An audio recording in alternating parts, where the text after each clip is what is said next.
Hey friends, so that's pretty much it for our series on studying effectively for GCSEs and A-levels. Thank you for watching the series and I hope you found it useful. Now, after learning all this information, it can be quite easy or tempting to carry on watching tons of other videos on revision techniques and whatnot.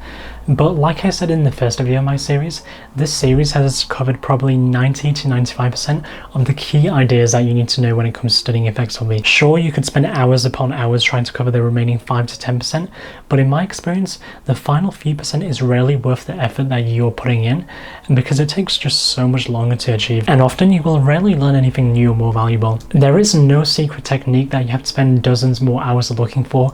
You have learned pretty much everything you needed to as part of this series, so it's better to get back to studying with these principles in mind. The only thing I would suggest you do is maybe watch some videos on essay writing and language learning for any humanities subjects if you do them, because I haven't talked so much about those in this series. But if you are to take away one key piece of information from this video, the most important thing to do is to notice when something you're doing is not working and make the appropriate adjustments. Don't blindly follow everything I do.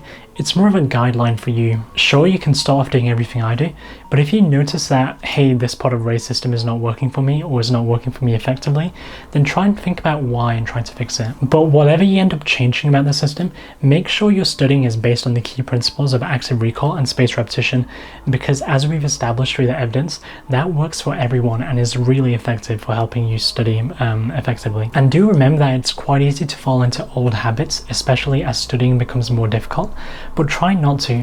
One thing I remind myself often is that anything hard which is worth doing does not come quickly and easily. Finally, if you have found this series useful and it has transformed the way that you study, then do let me know what you go on to achieve in the future. I have always enjoyed getting Instagram DMs or emails from viewers about how the information I have provided online has helped them to improve their grades and ultimately get into the university of their choice and whatnot. Now, I am planning on building upon the transcripts of the series to release a free to use website which outlines all these principles in written form. I hope that it will be of higher quality than the series because I can make my wording much more precise and succinct, and it's much easier to update and maintain. It also means I can continue to answer many frequently asked questions on the website as well. Anyways, thank you for watching the series. I hope you found it useful and good luck with your studies.